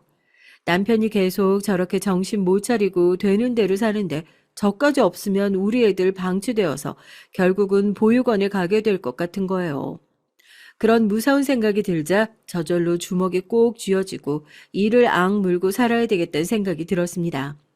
그래서 다만 3, 40만 원이라도 벌어야겠다고 생각하고 번역 일이나 집에서 할 수 있는 재택근무를 알아봤어요. 그랬더니 몇 가지가 있더라고요. 새벽 5시에 일어나서 빌딩 청소 일을 하고 애들이 학교 간 이후부터 열심히 번역 일을 했습니다. 다행히 영어는 잘하는 편이라서 초벌 번역하는 일은 어렵지 않게 따낼 수가 있었어요. 그 돈으로 우리 식구 생계를 유지하고 지냈어요. 애들이 다니던 학원을 다 끊고 그저 먹을 것만 먹고 최소한의 생계를 유지하는데도 160만 원이 들더라고요. 그런데 제가 그 고생을 하는 것을 옆에서 보면서 남편은 여전히 도박에 눈이 멀어 있었습니다. 나 돈 필요한데 어디서 2천만 원만 빌려와. 이번 판이 엄청 크거든. 이번 잘 되면 단번에 신분 상승할 수 있어. 이런 거지 같은 집구석 말고 우리 서울 한복판에 빌딩도 살 수 있다고. 그러니까 2천만 원 빌려와. 당신 신용대출 안 돼? 이 미친 인간아, 신용대출이 다 뭐야. 나 아르바이트해서 당신 입에 겨우 풀칠하는 거 몰라? 그런데도 그런 말이 입에서 나와? 이럴 거면 이혼해. 나가라고! 저는 물색 모르고 저런 헛소리를 짓거리는 남편도 싫고 이 모든 것의 시작이었던 시아버지가 그저 원망스럽기만 했어요. 시어머니도 자신이 치매인 줄을 인정 안 하시고 약을 안 먹겠다고 버티고 계신 것이 한두 번이 아니었죠. 매일 저녁마다 시어머니 집에 가서 어머니 잠자리 봐드리고 싫다는 어머니께 억지로 약을 먹여드리고 나왔죠. 이런 지옥 같은 시댁 옆집에서 탈출하고 싶은 생각만 들었습니다. 남편도 전혀 도움이 안 되긴 마찬가지였고요. 그렇게 한 1년간 저 혼자 죽을 고생을 했어요. 그동안 몸도 마음도 피폐해져 갔지만 내일 당장 쓰러져도 이상하지 않을 몸을 하고 저는 하루하루 버티면서 살았죠. 그러다가 전 어느 날 믿기지 않을 행운을 만났답니다. 그 행운이라는 건 바로 로또 당첨이 된 거예요. 이 로또 당첨도 제 아버지가 돌봐주신 은혜라고 생각합니다. 어느 날 꿈을 꿨는데 꿈에 친정아버지가 나오신 거예요. 이제는 얼굴도 아른아른 기억나지 않을 친정아버지가 꿈에 나오니까 전 너무나 기뻐서 아버지를 소리쳐서 불렀죠. 그런데 아버지는 아무 말도 하지 않으시고 손을 들어 한 방향을 가리키는 것이었습니다. 전 아버지가 가리키는 방향으로 무작정 걸어갔어요. 아버지는 말없이 뒤에서 저를 따라오고 계셨고요. 아버지는 어느 산속으로 계속해서 들어가라고 저를 떠미셨습니다. 여기가 어딘데 자꾸 저에게 가라고 하시는 거예요. 아버지, 저 보고 싶지 않았어요? 저 너무 보고 싶었는데. 하지만 제 말은 아버지께 들리지 않는 듯 아버지는 말없이 산속의 어느 나무 밑을 파보라고 하는 듯 가리키고 계셨죠. 저는 그곳을 파봤어요. 그랬더니 커다란 나무 상자가 하나 나왔는데 거기에는 금덩이들이 가득 차 있는 거였습니다. 전 너무 감격해서 눈물을 흘리면서 아버지에게 달려가 안기려고 했지만 아버진 금방 사라져버리고 안 계셨어요. 전 이 꿈을 꾸고 나서 곰곰이 생각을 해봤습니다. 이건 아버지가 저에게 로또를 사라고 계시를 내려준 거다 하고요. 사실 전 행운 같은 건 믿지 않았던 사람이었습니다. 그저 성실하게 열심히 일해서 번 돈이 진짜고 도박이나 로또 같은 거라고 생각했죠. 제 주변에 시아버지나 남편 같은 도박꾼들이 있기에 더 그런 생각을 고수했는지도 모르겠습니다. 하지만 그땐 아버지가 나온 꿈만 믿고 덜컥 로또를 사버렸어요. 번호도 자동으로 10장이나 샀고요. 그리고 당첨 발표 날까지 일주일간 미지의 신에게 간절하게 기도를 했던 것 같습니다. 제발 절 이 지옥에서 구해달라고 말이죠. 신은 존재하고 계신 것 같아요. 아니면 제 기도를 들어줄 리가 없으니까요. 로또를 추첨하는 토요일이 왔습니다. 전 번역 일도 하다 말고 추첨을 방송하는 TV 화면에 얼굴을 고정시켰을 정도예요. 그때도 남편은 집에 없었습니다. 안 봐도 뻔하지만 또 어디선가 PC방에 가서 인터넷 화투를 쳤겠죠. 전 손에 땀을 쥐어가면서 로또 추첨 방송을 봤어요. 한 장, 두 장, 세 장 휴지 조각이 된 로또 번호들이 제 손을 빠져나갔습니다. 그러면 그렇지 내가 이게 당첨되겠어 하던 순간에 TV 화면에 크게 찍힌 번호가 눈에 들어왔어요. 저도 역시 마지막 한 장을 바라보고 있었고요. 계속 로또 번호와 화면을 맞춰보던 전 놀라서 눈을 크게 떴습니다. 세상에 그 마지막 한 장이 무려 1등에 당첨된 것이었어요. 여러분 믿을 수 있으시겠어요? 저 역시 너무 얼떨떨하고 믿어지지가 않아서 제 볼이 아픈 줄 알면서도 몇 번이고 꼬집어 봤습니다. 당연히 꿈은 아니었어요. 그날의 1등 당첨금은 무려 26억이었고요. 전 이 기쁜 소식을 남편에게 말할까 하다가 금방 마음을 고쳐 먹었습니다. 저에게 이런 행운이 왔다는 걸 알면 남편은 그 돈 역시 시아버지와 함께 도박에 날려버리겠다는 걱정에서였죠. 그건 안 봐도 비디오인 일이었습니다. 그날 전 시치미를 떼고 식탁에 앉아 열심히 번역 일을 하고 있었죠. 그런데 저녁 늦게 남편이 화를 버럭 내며 들어오는 것이었어요. 저는 숨을 죽이면서 남편이 뭐라고 중얼거리나 부엌에서 귀를 기울였습니다. 아이씨, 오늘도 또 이렇네. 거의 다 넘어올 뻔했는데 그놈의 새끼 뭐야? 그 선수인 거야? 아니라 다를까 남편은 또 화투에서 돈을 100만 원이나 잃고 집에 왔던 것이었습니다. 전 너무 답답해서 가슴을 치며 거실로 들어오는 남편에게 소리를 쳤어요. 당신 또 내기 도박했어? 어디서 그렇게 또 돈을 잃고 온 거야, 정말. 내가 못 살아. 못 산다고. 시끄러워. 얼른 밥이나 차려. 배고프니까. 야, 우리 딸들 어딨어? 아빠가 왔는데 내다보지도 않아, 이것들은. 전 남편의 명령 같은 말투에 불쑥 화가 났어요. 하지만 남편은 제가 밥을 차려주지 않으면 아무거나 손에 잡히는 대로 접시건 냄비건 깨뜨려버리는 그런 손버릇이 아주 나쁜 인간이었거든요. 그래서 전 하는 수 없이 시키는 대로 해야만 했습니다. 동네 창피하게 큰소리 내면서 싸우고 싶지 않았거든요. 그런데 제 비밀은 어처구니없이 금방 남편에게 들키고 말았습니다. 제가 밥을 하려고 식탁에서 싱크대로 가다가 로또 용지를 그만 바닥에 떨어뜨려 버렸기 때문이에요. 남편은 번개처럼 달려와서 그걸 확 집어가 버리더군요. 이게 뭐야? 로또? 당신 이런 것도 살 줄 아냐? 행운은 믿지도 않는 사람이 이거 뭐야? 당첨이라도 됐냐? 이리 내놔. 이건 내 돈으로 산 거야. 전 당첨 사실이 들킬까 두려워서 얼른 남편 손에서 로또 용지를 도로 뺏었습니다. 그리고 그 사람이 탐내지 못하게 얼른 제 핸드백 속에 넣어버렸죠. 남편은 제가 로또를 구겨버리지 않자 재빠르게 이게 당첨된 것임을 알게 됐고 저에게 꼬치꼬치 캐물었죠. 정말 범인이라도 취조하는 형사처럼 말이에요. 로또는 언제 산 것이냐, 몇 등이냐, 당첨된 거냐 이런 귀찮은 물음들에 전 콧방귀만 흥흥거리면서 대꾸도 하지 않았죠. 그땐 정말 남편이 꼴도 보기 싫었어요. 남편과 전 얼굴만 마주치면 싸우는 지경이었으니까요. 제가 대답을 전혀 하지 않자 남편은 울그락불그락 얼굴빛이 변하더니 갑자기 저를 돌려 세워놓곤 낮게 으르렁거리며 말했습니다. 이 여편 내가 너 진짜 죽고 싶어? 발음대로 말 안 하면 한 대 맞을 줄 알아? 전 남편이 정말 뺨을 때릴 것처럼 팔을 치켜 올리자 눈을 질끈 감았습니다. 저 소뚜껑 같은 손으로 뺨을 맞으면 머리가 어지러질할 것 같았죠. 전 눈을 꼭 감은 채로 악에 받쳐서 소리를 빽빽 질렀어요. 그래, 때려봐. 그럼 너랑 진짜 이혼이야. 알아? 네가 뭔데 내 로또 당첨에 관심을 가져. 너 같은 새끼한테 절대 안 가르쳐줘. 남편은 제 멱살을 잡고 부들부들 떨다가 입을 앙 다물며 저를 놓아줬어요. 남편은 막상 저를 때리려니 제가 경찰에 신고라도 할까봐 두려웠던가 봐요. 그리고 버럭 화를 내면서 빨리 밥이나 가져오라고 소리를 지르더라고요. 전 남편이 예뻐서가 아니라 더 이상 내 로또 용지에 관심을 갖지 못하게 할 요령으로 그날은 전부 남편이 시키는 대로 했습니다. 남편은 밥을 먹으면서 소주를 연거푸 마셔댔고 저에게 가까이 와서 앉아보라고 했어요. 그러더니 대뜸 저한테 로또 당첨된 돈을 달라고 하는 거였습니다. 전 너무 기가 막혀서 말도 안 나오더라고요. 미쳤냐? 내가 너한테 돈을 줄게? 그 돈 받으면 다시 도박할 거 내가 모를 줄 알았어? 그게 아니야, 여보. 나도 이제 이 생활 지긋지긋해. 그러니까 마지막으로 딱 한 번 따면 손 털게. 어? 내가 지금 당신한테 말을 안 해서 그렇지. 사채업자가 곧 이 집에 들이닥칠 판이라고.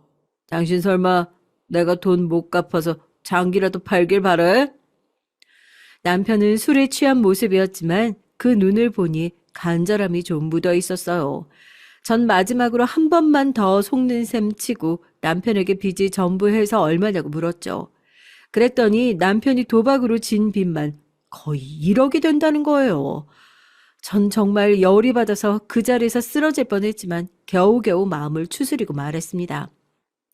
그래, 내가 로또 2등 당첨돼서 1억까진 당신 줄 수 있으니까 그 돈으로 당신 앞으로 된 빚 싹 다 갚아버리고 당신도 정신 차리고 새 출발해. 알겠어? 아니면 나 당신이랑 이혼하고 이 돈으로 그냥 우리 애들 데리고 사라져버릴 거니까 명심해야 돼. 알았어. 그동안 나도 마음 편하지 않았다고. 우리 아버지 때문에 일꼴이 되어버렸지만 도박 따위 건드리고 싶지도 않았어. 나 이제부터 정신 차릴게. 나만 믿어, 어? 전 그 다음날 로또 당첨금을 찾고 아무도 모르는 통장 하나를 만들어서 거기다 26억을 고이 모셔두었어요. 그리고는 제 월급 통장에 1억을 이체해서 가지고 있다가 남편이 오는 날에 현금으로 찾아서 내밀었습니다. 남편은 많은 액수의 돈을 보자 얼굴색이 변하면서 화색이 돌았어요. 그리고 눈을 반짝이면서 저에게 이게 다냐고 물었습니다. 전 당연히 그렇다고 얘기했죠. 남편에게 죽어도 1등 당첨이 됐다고는 말을 안 할 작정이었거든요. 아직 남편을 100% 믿을 상황도 아니었고요. 남편은 기뻐하면서 저를 끌어안고 막 얼굴을 들이대면서 뽀뽀를 하려고 하더라고요. 너무 징그러운 생각에 남편을 확 밀어버리고 안방으로 들어갔습니다. 돈을 주니까 갑자기 친한 척을 하는 것 같아서 그런 남편에게 정이 뚝 떨어지더라고요. 1억 원을 받고 남편은 며칠간은 좀 조용히 지내는 것 같았어요. 집에서 빈둥대긴 했지만 최소한 나가서 인터넷 화투를 치거나 도박으로 돈을 잃고 오는 일은 없었습니다. 저는 집에만 있는 남편이 꼴도 보기 싫었어요. 빚을 갚으라고 돈은 줬지만 여전히 정신 못 차리고 취직할 생각은 안 하고 있었으니까요. 며칠 동안 남편이 하는 행동을 두고 보다가 전 아예 이참에 남편에게 이혼을 공식적으로 선언해야겠다고 마음먹었습니다. 왜 그랬느냐고요? 남편이 저 몰래 시아버지의 도박 빚을 갚아줬더라고요. 자기 빚도 급한데 남편은 자기 빚은 갚지 않고 시아버지에게 전화가 오자 그 돈을 시아버지에게 홀라당 다 뺏기고 말았던 거예요. 시아버지는 또 어디서 돈을 잃고 오셨는지 남편에게 급하게 전화를 하셨다고 합니다. 정말 어디서 시아버지가 바로 그 타이밍에 튀어나오는지 기가 막힐 정도였죠. 정말 남편의 친아버지가 맞는지 의심이 되는 그런 시아버지였습니다. 시아버지는 남편에게 전화로 이렇게 말씀을 하셨답니다.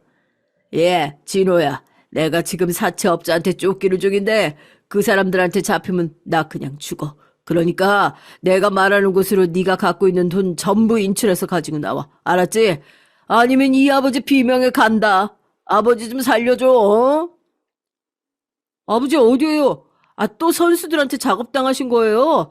아이, 저도 빚밖에 없는데 어디서 돈을 구해와요? 안 돼요. 아, 이제는 아버지가 알아서 하세요. 아, 죽든지 말든지. 아, 이번엔 저도 절대 못 도와드려요. 그럼 이 애비가 죽게 내버려둘 거란 말이냐? 이놈 새끼 먹이고 입히고 키워놨더니 은혜를 원수로 갚아. 다 필요 없고 얼른 애비가 시키는 대로 해. 아니면 정말 큰일 날 줄 알아. 네 엄마 집으로 이 사채업자 깡패 새끼들이 들이닥칠 거란 말이야. 에? 엄마가요? 우리 엄마 위험하면 나 당신 절대로 가만 안 둬. 남편은 다급하게 집을 나가면서 저에게 소리쳤습니다. 시아버지를 만나고 오겠다고요. 전 걱정이 돼서 시어머니가 계신 제 집에서 5분 거리의 시댁에 갔어요. 그랬더니 시어머니는 점심을 잘 드시고 주무시고 계신 게 아니겠어요. 시아버지는 남편에게 거짓말을 했던 겁니다. 전 남편에게 다급하게 전화를 걸어 어머니는 무사하시니까 시아버지의 술수에 속아 넘어가지 말라고 말을 하려고 했어요. 하지만 남편은 운전 중이었는지 전화를 받지 않았습니다. 저는 2번, 3번 전화를 걸었지만 끝내 남편은 그날 시아버지를 만나 1억이 든 보따리를 뺏기고 오고 말았어요. 그 사실을 아주 나중에야 알게 되신 시어머니는 통곡을 하면서 시어머니의 남편을 원망하셨지만 이미 엎질러진 물이었죠. 남편은 결국 본인 앞으로 진 도박빚을 갚지 못해서 유치장에 갇히고 말았습니다. 노름꾼들과 짜고 내기 도박을 한 정황도 드러났고요. 시아버지에게 속아서 제가 준 1억을 다 날리고 감방에 들어간 남편을 보니까 전 이제 더 이상 남편한테 기대할 것이 없었음을 알았어요.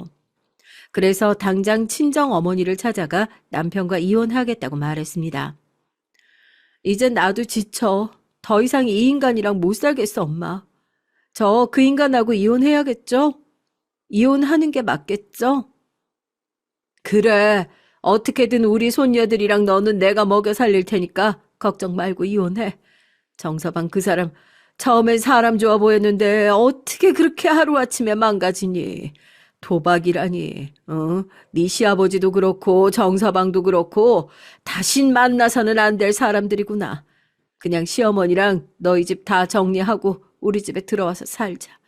넌 아무 걱정하지 말어. 내가 너희들 다 먹여 살릴 수 있으니까. 그제야 전 안심하고 어머니에게 로또 복권에 당첨된 사실을 다 말씀드렸어요. 25억이 든 저의 비밀 통장도 보여드렸고요. 그랬더니 어머니는 눈을 휘둥그렇게 뜨고 경악을 하셨습니다. 세상에, 이게 꿈이야 생시. 우리 딸이 복권 1등에 당첨됐다고? 정말 믿을 수가 없구나. 어쩌다가 복권을 사게 된 거야. 이 엄마한테 자세하게 말 좀 해보렴. 엄마, 이건 다 돌아가신 우리 아빠 은덕이에요. 꿈에 아버지가 나와서 저에게 행운을 가져다 주신 거라고요. 우리들도 이젠 고생 끝이에요. 엄마도 더 이상 요구르트 아줌마 같은 건 안 해도 돼요. 이 돈으로 우리 아무도 모르는 곳에 가서 멋지게 살아요. 네? 그날 전 오랜만에 친정 엄마와 둘이 끌어안고 아이처럼 엉엉 울었어요. 돌아가신 아버지 얘기를 하며 밤을 지샜고요. 전 당장 짐을 싸서 친정 엄마 집으로 옮기고 아이들도 전학시켰습니다. 딸들은 처음엔 영문도 모르고 전학 가기 싫다고 했지만 전 이제 우리는 아빠 없이 살아야 한다고 하면서 애들에게 전학을 가야만 하는 이유를 말해 주었고요. 첫째 딸은 그래도 속이 깊어서 그런지 금방 이해하고 외할머니 동네로 가서도 열심히 살겠다고 했습니다. 하지만 문제는 중2병 둘째 딸이었어요. 둘째 딸은 친구들이 없는 지역으로 가는 건 싫다면서 차라리 친할머니와 살겠다고 고집을 부렸습니다. 엄마, 난 안 가. 차라리 이 동네에서 친할머니랑 살래. 난 친구들도 다 여기 있는데 어떻게 그 먼 데를 가. 완전히 다른 동네잖아. 서울 시내도 아니고. 너 친할머니 아직도 치매 앓고 계시는 거 몰라? 그럼 네가 친할머니 밤마다 약 드시는 거 감시하고 살아야 돼. 너 그래도 좋아? 그리고 네 할머니가 약 안 드시기 시작하면 너 때리고 욕하고 괴롭힐 텐데 그래도 좋아? 저는 둘째 딸을 겁주느라고 조금 과장을 하긴 했지만 시어머니는 남편이 모시지 않으면 치매가 점점 더 심해질 게 뻔했어요. 그런데 남편은 유치장에 갇혀 있으니 시어머니의 수발을 누가 들어야 할지도 문제였습니다.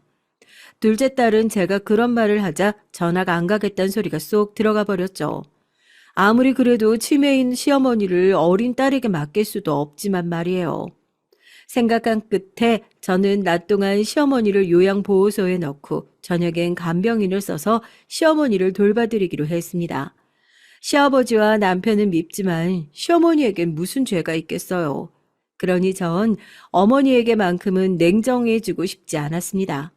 시어머니는 제가 얌전히 집에서 기다리면 남편이 곧 올 거라고 말해주자 그제야 잠잠해졌어요. 전 친정집으로 이사를 마친 후 전 남편과 제가 살던 집을 부동산에 내놨습니다. 그리고 유치장에서 교도소로 이감된 전 남편을 찾으러 갔죠. 제 남편은 제가 면회 신청하기를 마치 기다렸다는 듯이 저를 보자마자 저 자세로 나왔습니다. 당신 마침 잘 왔네. 나 여기서 좀 빼줘. 당신 돈 있지? 설마 로또 2등 맞은 게 1억이 전부는 아닐 거 아니야, 어? 얼른 변호사 좀 구해다 줘. 나 진짜 여기 있기 싫어. 간방에 조폭들도 있고 너무 무섭단 말이야. 웃기고 있네. 이제 와서 누굴 탓해. 다 당신이 저지른 사고야. 그러니까 얌전히 재판받고 징역 살고 나와. 그리고 나 당신이랑 이혼할 거야. 도저히 당신 같은 구제불능하고 같이 살 수 없어. 난 마지막 기회를 줬고 그 기회를 차버린 건 바로 당신이야. 그러니까 이 결과도 다 당신이 만든 거라고. 뭐, 뭐라고? 이게 말이면 다인 줄 아나. 야, 이주희, 너 일로 와. 내가 여기서 나가면 너 차단해서 정말 죽여버린다. 이혼 같은 소리 하고 있네. 어디서 이혼이야? 난 절대 그렇게 못해줘. 제가 마치 훈계하듯이 남편에게 말을 하자 남편은 열이 받았는지 철창을 흔들며 소리를 지르기 시작했어요. 전 그러건 말건 귀를 막고 간방의 면회실을 뛰쳐나왔습니다. 남편은 철창 안에서 난동을 부리다가 교도관들에게 제압을 당해 끌려가 버렸고요. 이제는 벌어져 버린 일이었고 이혼은 기정사실이 됐습니다. 저는 남편에게 눈꼽만큼도 미련이 남아있지 않았거든요. 남편은 나중에 시아버지가 도박으로 딴 돈을 들고 찾아와서 보석을 신청해 주셨다고 합니다. 그래서 감옥에서 겨우 풀려났다고 했어요. 전 남편이 수감된 지 한 달 만에 가정법원 앞에서 남편을 만났습니다. 남편은 제 얼굴을 보자마자 입을 삐죽거리면서 비꼬듯이 물었어요. 야, 이 나쁜 년아. 그래, 나 버리고 도망가듯이 이사가서 이렇게 이혼하게 되니까 속이라도 시원하냐? 나도 너 같은 거랑 같이 살 생각 없어. 이거 왜 이래? 나중에 내가 하우스에서 크게 한 번 따면 내 발밑에 꿇어 엎드려도 너 같은 거 다시는 안 받아줘. 그러니까 생각 잘해. 그럴 생각 눈꼽만치도 없어. 내가 미쳤니? 똥차 같은 너한테 다시 기어 들어가게? 난 너도 너네 집안 식구들도 다 지긋지긋해. 그러니까 나 절대 따라올 생각하지 마. 너 같은 새끼 얼굴 보기 싫어서 캐나다로 이민 갈 거니까. 그리고 전 남편 귓가에 통쾌한 마지막 말을 속삭여줬어요. 사실 로또 2등 아니고 1등이었다고 말이죠. 그리고 1등 당첨금은 무려 26억이었다고요. 그 말을 들은 남편의 얼굴이 흑빛으로 변했습니다. 그 일그러진 얼굴을 본 전 사이다를 마신 듯 시원한 통쾌함을 느꼈습니다. 남편은 갑자기 비굴하게 제 다리를 붙잡더니 대낮에 부끄러운 줄도 모르고 애원을 하는 거예요. 이대로 이혼할 거냐고 애들 생각도 좀 하라면서요.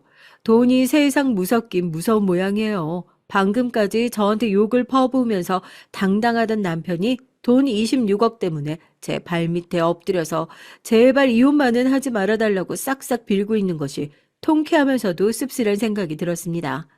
하지만 그 사람이 변하지 않는다는 거 전 잘 알고 있었거든요. 특히 남편은 제가 다시 받아준다면 저를 어떻게든 속여서 제 돈을 훔쳐서 달아났겠죠. 그리고 다시 시아버지를 만나 도박에 다 꼬라박을 게 뻔했습니다. 제 친정 아버지가 돌봐주셔서 받은 그 피 같은 돈을 그렇게 허무하게 날려버릴 수는 없었어요. 전 매달리는 남편을 사정없이 발로 차버리고 얼른 달아나듯 법원에서 나왔습니다.